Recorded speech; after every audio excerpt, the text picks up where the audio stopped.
বিরোধীর পর স্বাগত ওয়াকফ সংশোধনী বিল প্রত্যাহারের দাবিতে প্রতি জায়গায় দেখা যাচ্ছে বিক্ষোভ কর্মসূচি। বিশেষ করে কৈলাসহরে বেশ কয়েকদিন যাবত দেখা যাচ্ছে উত্তপ্ত পরিস্থিতি। তবে এবার ওয়াকফ সংশোধনী বিল প্রত্যাহারের দাবিতে গত 12 এপ্রিল যে ঘটনা ঘটেছিল, 12 এপ্রিল সেখানে কুবঝার এলাকায় পুলিশ এবং মিছিলকারীদের মধ্যে যে খণ্ডযুদ্ধ, যেখানে 18 জন পুলিশ কর্মী এবং 73 জন মিছিলকারী জখম হয়েছিল, এরপর থেকে কিন্তু কৈলাসহর মহকুমায় থমথমে পরিবেশ বিরাজ করছে।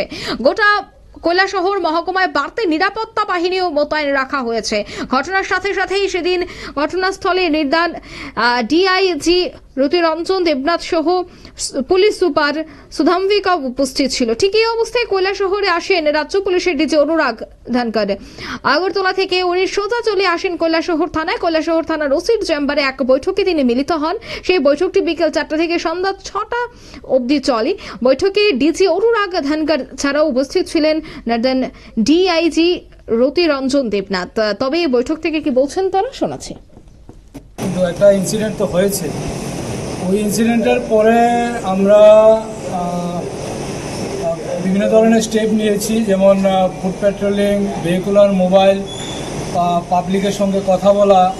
কেউ কেউ হয়তো একটু ঘটনার পরে গ্রামের যে এলাকার লোকজন কিছু একটু ভয়টা যারা পেয়েছে, ওদের সঙ্গেও বিভিন্নভাবে কথা বলা হয়েছে। তো এখন তো পরিস্থিতি সম্পূর্ণভাবেই ঠিকঠাক আছে।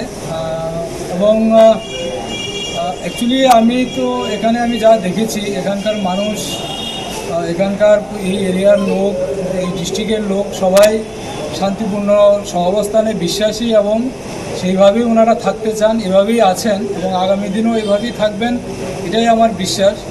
এবং আমি পুলিশ প্রশাসনের তরফ থেকে সমস্ত জেলাবাসীকে আমি এটাই অনুরোধ করব।